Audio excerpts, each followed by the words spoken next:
தேவ பிள்ளைகளே, பிள்ளைகளுக்காக அழுதுட்டு இருக்கீங்களா? என் பிள்ளைங்களுடைய எதிர்காலம் என்னமா இருக்கும்னு நினச்சிட்டு இருக்கீங்களா? பிள்ளைங்களை முழுசாக நம்புறீங்களா? இல்லை, கர்த்தரை மாத்திரம் நம்புங்க. கர்த்தரிடத்தில் பிள்ளைகளுக்காக ஜெபம் பண்ணுங்க.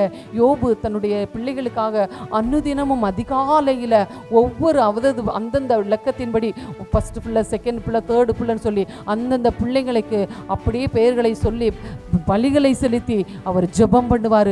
அதே மாதிரி பிள்ளைகளுக்காக ஜெபிக்க மறந்துடாதீங்க. உங்கள் பிள்ளைகளுக்காக அதிகமாக ஜெபம் பண்ணுங்க. பிள்ளைங்களுடைய வாழ்க்கையை கண்காணித்து கொள்ளுங்க. அதுங்களுக்கு பெண் கொள்ளும் பொழுது, மாப்பிள்ளை எடுக்கும் பொழுது கவனமாக செய்யுங்க. பிள்ளைங்க வாழ்நாள் முழுசும் சந்தோஷமாக இருப்பாங்க. இடையில கொஞ்சம் பிசைக்கிட்டீங்கன்னா அந்த பிள்ளை வாழ்நாள் முழுவதும் பையனாக இருந்தாலும் பொண்ணாக இருந்தாலும் காலமெல்லாம் கண்ணீர் வெடிக்க வேண்டியது வந்துடும். அருமையான தெய்வ பிள்ளைகளை, ஜாக்கிரதையாக இருங்க. ஜெபம் பண்ணுங்க. தேவனுக்கு சித்தத்துக்கு ஒப்பு கொடுங்க. உலகத்தில் பணம் வேணும், பொருள் வேணும், நகை வேணும், நட்டு வேணும், அது வேணும், இது வேணும்னு தரிசனத்தை இழக்க வச்சிடாதீங்க. ஒவ்வொரு பிள்ளைகளும் அருமையான பிள்ளைங்க, கர்த்தர் கொடுத்த பிள்ளைங்க. நம்மது என்று சொல்ல நமக்கு எந்த ரைட்ஸு கிடையாது.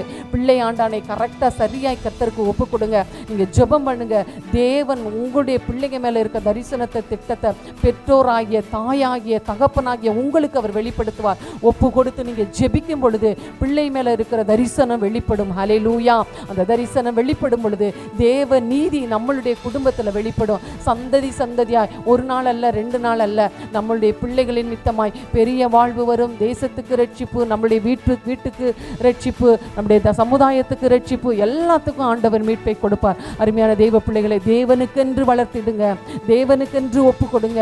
எதிர்காலத்துக்காக ஏதோ குறுக்கு வழிகளை கங்கணம் கட்டி குறுக்கு வழிகளில் பிள்ளைகளுக்கு எந்த காரியத்தை செய்திடாதீங்க. அது பையனாக இருந்தாலும் பொண்ணாக இருந்தாலும் தேவ தரிசனத்தை நிறைவேற்றுகிற பிள்ளையாய், என் பையன் தேவனுடைய தரிசனத்துக்காய் நிற்கணும், என் பொண்ணு தேவனுடைய தரிசனத்துக்காய் நிற்கணும், என் பிள்ளைங்களுடைய வாழ்க்கை தேவ தரிசனத்துக்காய் இருக்க வேண்டும் என்று சொல்லி நீங்கள் ஒப்பு கொடுத்து ஜெபிங்க.